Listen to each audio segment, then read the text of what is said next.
Last வீடியோவில் வந்து job கார்டில் இருக்கக்கூடிய ஆப்ஷன்ஸ் எல்லாமே பார்த்தோம். ஸோ இப்போ வந்து கஸ்டமர் ஆட் பண்ணுறது, அதாவது ரெகுலர் கஸ்டமர்ன்றது வேறு, வாக்கிங் கஸ்டமர். இப்போ நம்ம ஆட் பண்ணுறது ரெகுலர் கஸ்டமர். இப்போ ரெகுலர் கஸ்டமர்ஸ் வந்து நம்ம ரெக்கார்ட் தேவை, ஏன்னா நம்மள்ட்ட நிறைய வாங்கிட்டு போவாங்க. ஸோ அதை வந்து கம்ப்ளீட்டாக ரெக்கார்ட் பண்ணுறதுக்கு ரெகுலர் கஸ்டமருடைய மொபைல் நம்பர் இதெல்லாமே வந்து அட்ரஸ்ஸு, இமெயில் ஐடி இதெல்லாமே வாங்கி வைக்கிறது ரொம்ப நல்லது.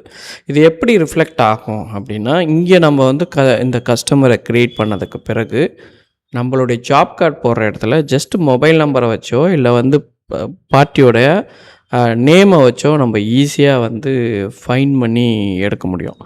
ஓகேங்களா? ஸோ இப்போ நான் ஃபார் எக்ஸாம்பிள் சும்மா சாம்பிளுக்கு ஒரு அட்ரஸை ஆட் பண்ணிவிட்டேன், விழுப்புரம் அப்படின்னு போட்டுக்கிறேன். ஓகேங்களா? நம்ம வந்து விழுப்புரம் பின்கோட் நம்பர் போட்டுக்கிறோம். சப்போஸ் ஜிஎஸ்டி கிளைண்ட் இருந்தாங்கன்னா ஜிஎஸ்டி போடலாம், இல்லைனா அப்படியே வந்து நம்ம என்ன பண்ணலாம்னா க்ரியேட் கஸ்டமர் அப்படின்றத கிளிக் பண்ணிக்கலாம். இப்படி க்ரியேட் பண்ணுறது மூலிமா நம்ம மல்டிபிள் கஸ்டமர் இருந்தாங்கன்னா ஃபில்ட்ரு பண்ணி நம்ம எடுக்கிறதுக்கு ரொம்ப யூஸ்ஃபுல்லாக இருக்கும். இப்போ நம்ம அந்த நம்பரை படிச்சிங்கனாலே ஆட்டோமேட்டிக்காக உங்களுக்கு தனிப்பட்ட முறையில் அந்த கஸ்டமரை வந்து ஃபில்ட்ரு பண்ணுறதுக்கு இருக்கும்.